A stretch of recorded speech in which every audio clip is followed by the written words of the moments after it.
음악으로 만나는 삶의 이야기들이 잔잔한 감동으로 찾아가는 김은자의 행복한 문학, 김은자 시인입니다.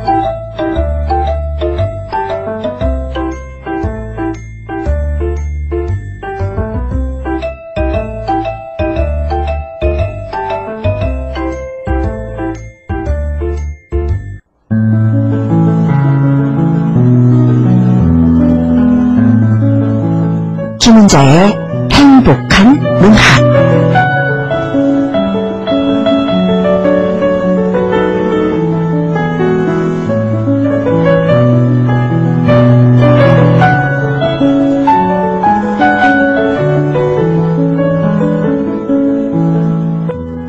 기대해야 한다는 것이 때로는 삶의 즐거움이 되기도 하고 꿈을 꾸게 해주기도 합니다.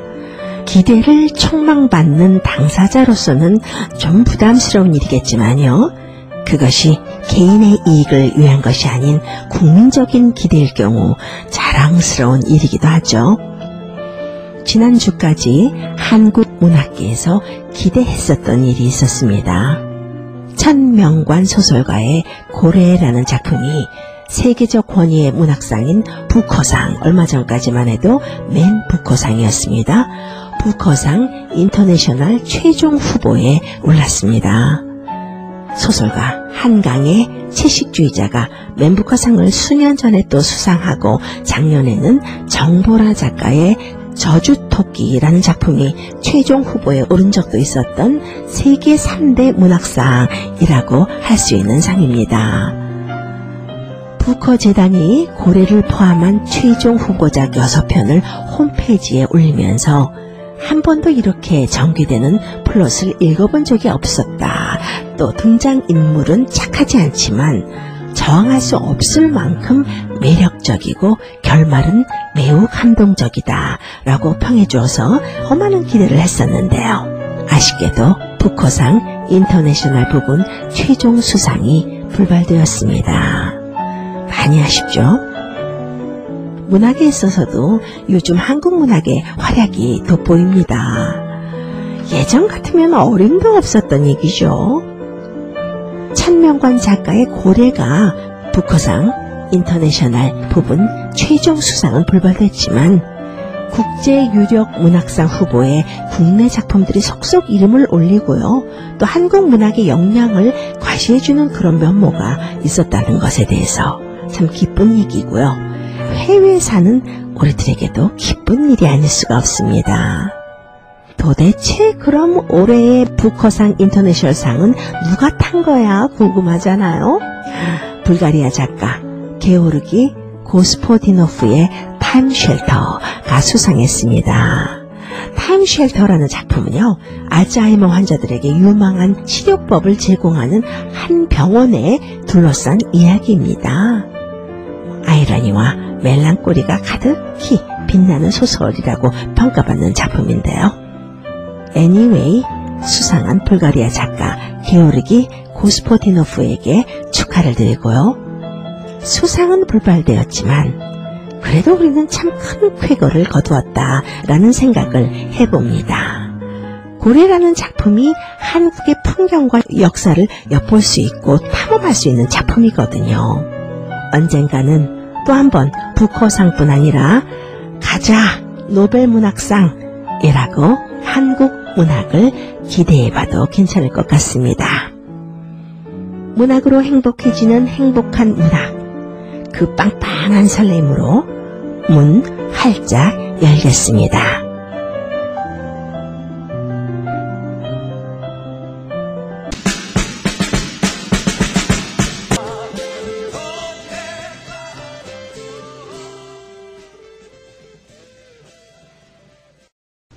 행복한 문학, 이 시간은 문학으로 행복해지는 시간입니다. 서두에서도 말씀드렸습니다만 부커상, 상이 그렇게 대단한 것이라고 할 수 있겠습니다만 우리 한국 문학이 안으로는 더 발전하고요. 또 밖으로는 세계적으로 인정받고 세계인들에게 한국 문학에 관심을 갖게 해주고요. 한국 문학의 독자가 더 생긴다는 말이죠. 이번에 북허상 본선까지 진출하면서 문학의 폭동이라고 평한 고래라는 소설, 어떤 소설인지 궁금하시죠? 고래는 지난 2004년에 일세를 찍었습니다. 문학동네 소설상을 받은 작품이에요. 10만 부가 넘게 팔린 책입니다. 현 사회를 사실적으로 그려내면서도 비현실적인 서사로 대비를 시키고요. 그런가 하면 믿을 수 없는 이야기가 펼쳐지는 소설입니다. 소설이 좀 그런 것 같아요. 처음에는 참 몰입하기가 어렵습니다. 쉽사리 스토리에 진입하기는 쉽지 않은데 그런 것들은 모두가 이 작가가 계획해 놓은 겁니다. 그 이야기를 평범하게 풀고 가고 싶지 않은 거예요. 분위기를 잘 조성해서 또 촘촘하게 독자들을 이끌어가고 싶은 그런 욕심이겠죠. 그러기 위해서 소름이 끼칠 만큼 이야기를 절제하기 때문에 처음에는 소설에 몰입하기가 쉽지 않은 소설이 좋은 소설일 때가 많습니다. 소설이 긴 이야기인 것처럼 그만큼 소설의 세계로 들어가는 문이 어렵고 두텁다는 얘기도 되겠죠. 제목이 고래이다 보니까요. 많은 사람들이 바다고래 얘기겠구나 싶을 겁니다. 근데 실제로는 책에 고래라는 동물은 몇 번 나오지 않습니다. 그런데 다 읽어보면 이래서 제목을 고래로 지었구나 알게 되는 소설입니다. 3부로 구성되어 있는데요. 국밥집 노파, 금복, 춘이라는 인물이 주인공으로 등장합니다. 소설의 시작은 춘이가 처한 상황, 묘사에서 시작되고요. 엄마 금복의 이야기가 1, 2부에 걸쳐서 이어집니다. 3부에는 화재로 인해서 감옥에 들어간 춘이의 이야기가 펼쳐지고요. 그리고 보니까 주인공이 모두 여자네요. 그 이야기는 어떤 면에서 세상을 지배한 것은 남성이지만 그 남성을 지배한 것은 여성이다 라는 말이 있잖아요. 그 역사의 뒤편에서 보이지 않게 역사를 이어간 여성의 모습에 초점을 맞춘 것이 아닌가 그런 의미도 찾아보고요. 고전에서나 볼 수 있는 심파적인 요소도 있습니다. 그런가 하면 설화적인 이야기, 상당히 아이러니악한 것들, 그런 것들이 소설을 풍부하게 해줍니다. 천명관 작가가 원래 시나리오 작가입니다. 그래서 그런지요. 참 능청스러우면서도 또 재미있고 극적인 면들이 이어져요. 그런 것들이 지루하지 않고 속도감 있게 전개됩니다. 읽는 즐거움이 있는 소설입니다. 줄거리를 요약해드리면 이렇습니다. 국밥집 노파에서 시작해서 금복에게로 이어져서 마지막으로 춘희에게까지 향하는 대서사 소설이라고 해도 과언이 아닙니다. 국밥집 노파는 아주 박색 중에 박색, 정말 엄청나게 못생겼는데요. 그런 몰골을 가진 그녀가 어느 날 부잣집에 가정부로 들어갑니다. 그 부잣집에는 모자란 것 같은 아들이 있어요. 그래서 그런지 부잣집 체면에 아들을 숨겨서 키웁니다. 그 아들을 보살피는 일을 하는 것이 바로 국밥집 노파의 젊은 시절 일이었어요. 부잣집 칠푼이 아들에게는 기이한 사연이 하나 있는데요. 머리가 모자란 만큼 성기의 크기가 남보다 컸습니다. 그런데 이 젊은 시절의 국밥집 노파가 그 모자란 아들을 꿰는 거예요. 그래서 관계를 맺게 됩니다. 결국은 주인이 알게 돼서 매를 맞고 쫓겨나게 되죠. 그럼에도 불구하고 그녀는 밤이면 몰래 아들을 납치를 해서 만나곤 합니다. 늦은 밤 개울가에서 칠푼이 아들과 마지막 관계를 맺는 국밥집 노파는 그를 물에 빠뜨려서 살인하고 말죠. 그 이후에 사박을 떠돌면서 살다가 딸을 낳습니다. 그리고 또 다른 집에 가정부 일을 시작합니다. 국밥집 노파의 성격이 상당히 괴팍하게 나오는데요. 어느 날 홧김에 딸의 눈을 불쏘시개로 찔러서 실명하게 만들어요. 그리고 그녀는 고생고생 또 돈을 모으고 평대라는 동네에 주막을 차립니다. 주막을 하면서도 이 박색의 얼굴인데도요. 그녀를 넘보는 남자들이 많이 등장합니다. 그런데 그중 한 사내에게 그녀가 사랑의 감정을 느끼기 시작합니다. 당연 사내는 그녀에게 만족하지 못했죠. 만족하지 못했을 뿐만 아니라 엉뚱하게도 그녀의 외눈박이 딸이죠. 넘실거립니다. 그 사실에 분노한 그녀가 어느 날 딸을 넘보는 사내를 찔러 죽이고 맙니다. 그리고 딸을 벌꿀 2통에 팔아넘겨요. 그러니까 벌꿀 장수죠. 벌꿀 2통에 팔아넘겨요. 그 이후에 정말 더 지독하고 더 악착같이 돈을 모으면서 살아갑니다. 그런데 반전이 시작됩니다. 어느 날 벌꿀 장사에게 벌꿀 2통을 받고 팔아넘긴 딸이 돌아옵니다. 돌아와서 자신을 팔아넘긴 엄마에게 돈을 내놓으라고 협박을 하죠. 국밥집 노파. 어떤 세월을 살아온 사람인데요. 밑바닥 삶에서 악착같이 살아온 여잔데요. 쉽게 돈을 내어주겠습니까? 돌아온 딸은 엄마에게 돈을 찾지 못하고 그 지독한 자신의 엄마를 살해하고 맙니다. 엄마를 살해했는데요. 엄마가 숨겨놓은 돈을 끝끝내 찾지 못합니다. 다음은 금복이라는 여자의 얘기인데요. 금복이라는 여인의 이야기를 좀 자세히 할 필요가 있습니다. 금복이는 산골짜기 마을에서 태어나서 일찍이 어머니를 잃은 여자입니다. 금복이 아버지는 딸을 지극히 사랑했지만 딸에게 욕구를 느끼는 자신을 자책하면서 수리 없이는 살지를 못합니다. 금복은 그런 아버지를 눈치채고 집을 나가죠. 자신의 딸이 떠났다는 사실을 깨달은 아버지가 그날 밤 마을 저수지에 몸을 던져 죽습니다. 금복이는 집을 나와서 생선 장수와 어느 항구 도시에 살게 됩니다. 그곳에서 처음으로 고래라는 존재를 만나게 되죠. 크고 웅장함을 상징한 고래를 보면서 금복은 장엄한 것에 대한 꿈을 꾸게 됩니다. 여기서 우리가 금복이가 부둣가에서 처음 고래를 본 날, 그 대목을 듣고 갈 필요가 있어요. 금복이가 부둣가에 와서 처음 고래를 본 장면, 이 본문에서 발췌해서 낭송해드리겠습니다. 콩닥거리던 가슴이 어느 정도 잦아들 무렵 그녀는 갑자기 눈을 크게 뜨고 자리에서 벌떡 일어났다. 도저히 믿을 수 없는 광경이 눈앞에 펼쳐진 것이다. 그것은 자신이 살던 집보다 좋기 서너 배는 됨직한 거대한 물고기였다.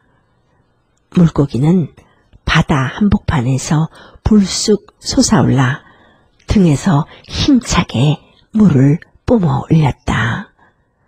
주변에 있던 어부들도 물고기를 보고 놀라 탄성을 질렀다. 금복은 믿을 수 없는 거대한 생명체의 출현에 압도되어 그저 입을 딱 벌린 채 온몸을 부들부들 떨었다. 과에서 고래를 본 금복은요, 생선 장수와 함께 생선을 말리는 사업을 벌이는데 아주 커다란 성공을 이루어요. 그러던 어느 날 걱정이라는 이름의 새로운 남자가 나타나죠. 금복은 그때까지 나이가 젊고 어렸습니다. 생선 장수는 나이가 많고 너무나 소박해서 지루한 늙은이였고요.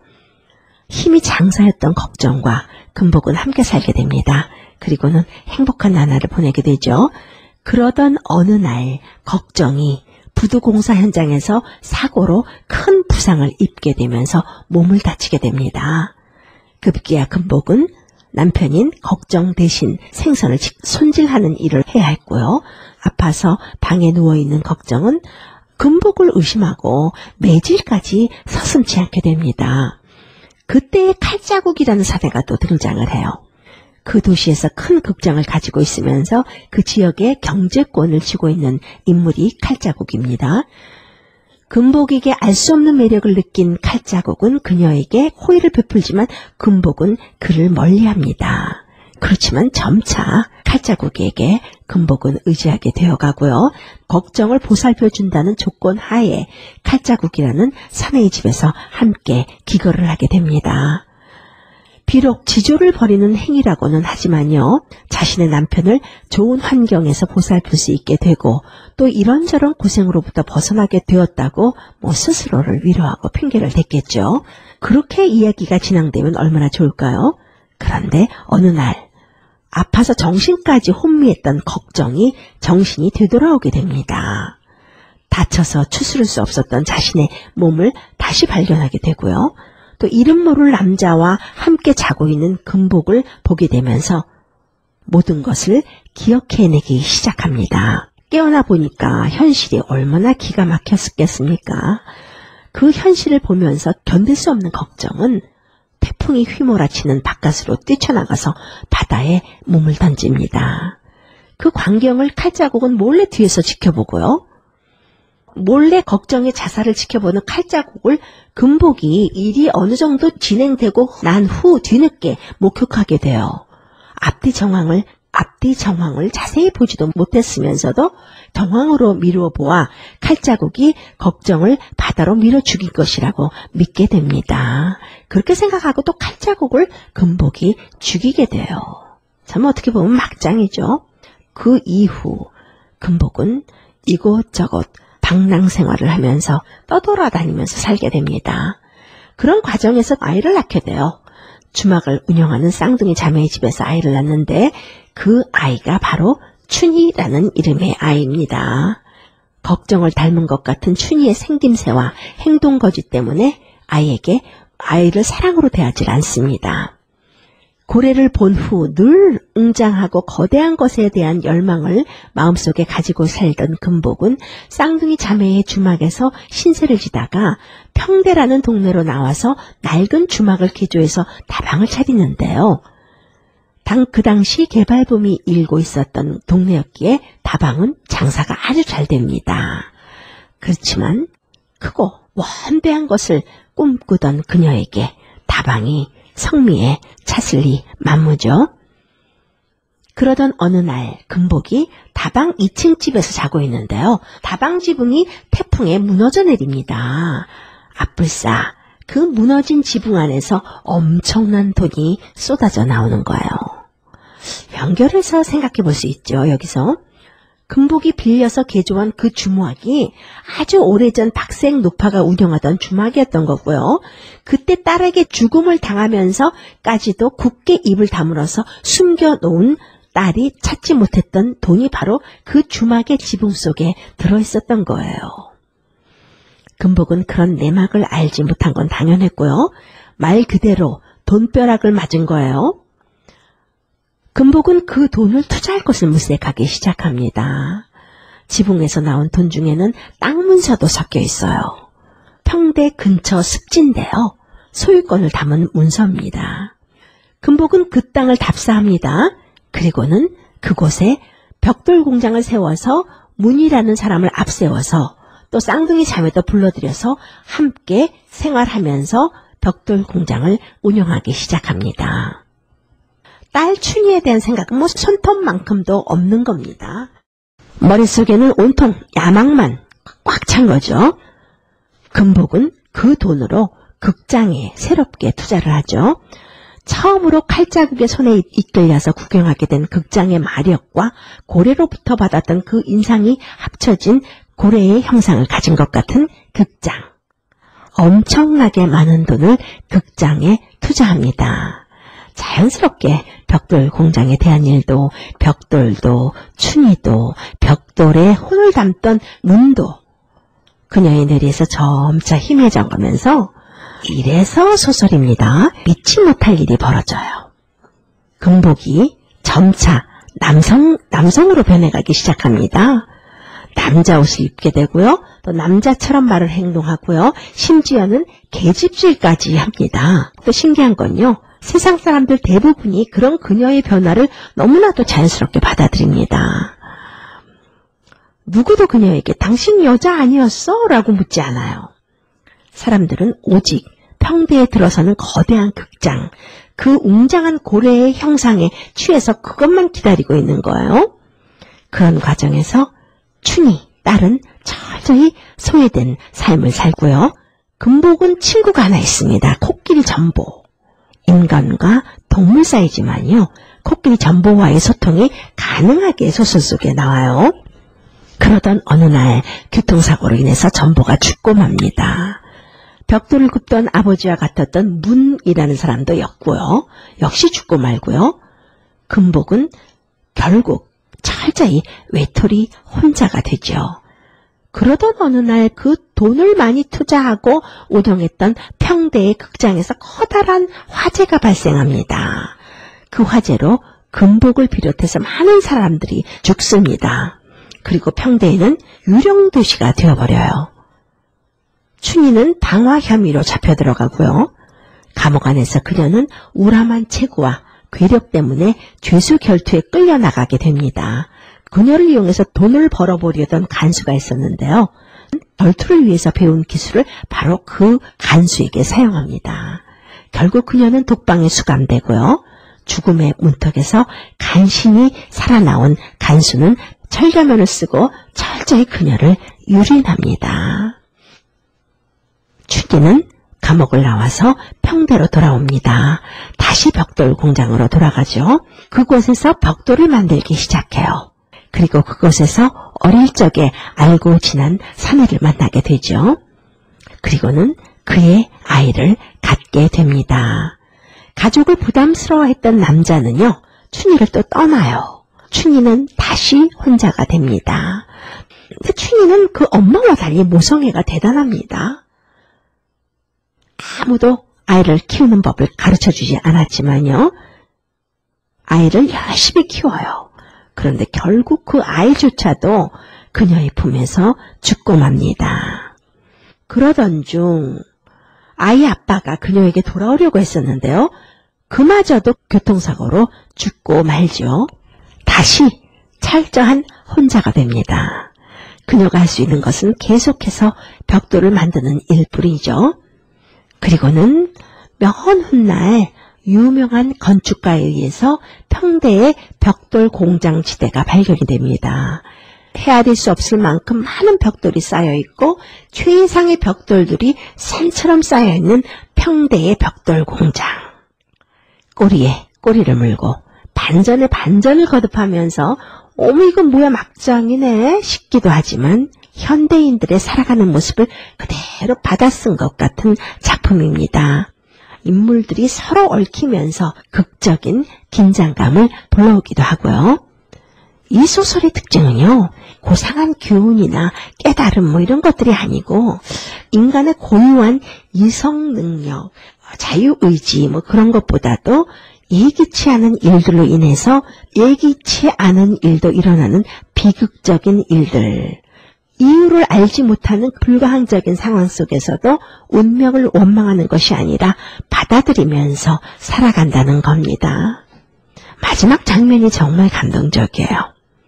어머니의 보호를 받아보지 못하고 모진 고생을 하고 살아나갔던 춘희가 금복의 거대한 욕망이 휩쓸고 지나가 폐허가 된 공장에 홀로 남아서 순수한 영혼의 힘을 마지막까지 벽돌을 만드는 데 쏟아붓는 모습이요. 아픔만 안겨주었던 운명을 원망하기보다 묵묵히 벽돌을 만드는 일을 이어나가는 것이 큰 여운을 주면서 더 감동적으로 기억되는 것 같아요. 세계 3대 문학상이라는 부커상 마지막 본선까지 오른 고래를 쓴 천명관 작가는요, 1964년 경기도 용인에서 태어났습니다. 고등학교를 졸업한 후 바로 군대에 입대했고요. 제대 후에 시나리오 작가로 활동을 합니다. 그리고는 2003년 문학동네 신인상의 소설 프랭크와 나가 당선되면서 작품 활동을 시작합니다. 등단한 바로 다음 해인 2004년 장편소설 이 고래가 문학동네 소설상을 수상하게 되고요. 전통적 소설 학습이나 동시대의 소설에 비친 게 없는 작가의 기존의 틀로 해석할 수 없는 놀라운 작품이라는 평가를 받으면서 문단을 술렁이게 만들고 또 유례 없는 개성적인 작가의 출발을 알리는 작품이 되었습니다. 천명관 작가의 대표 장편은요, 고래, 고령화 가족, 나의 삼촌 브루스 리 등이 있습니다. 오늘은 여러분들과 함께 2023년 부커상 최종 결선까지 올랐던 천명관 작가의 고래라는 작품을 소개해드렸습니다. 좋은 주말 보내시고요. 다음 주에 더 좋은 글, 더 좋은 삶의 이야기로 돌아오겠습니다. 김은자였습니다.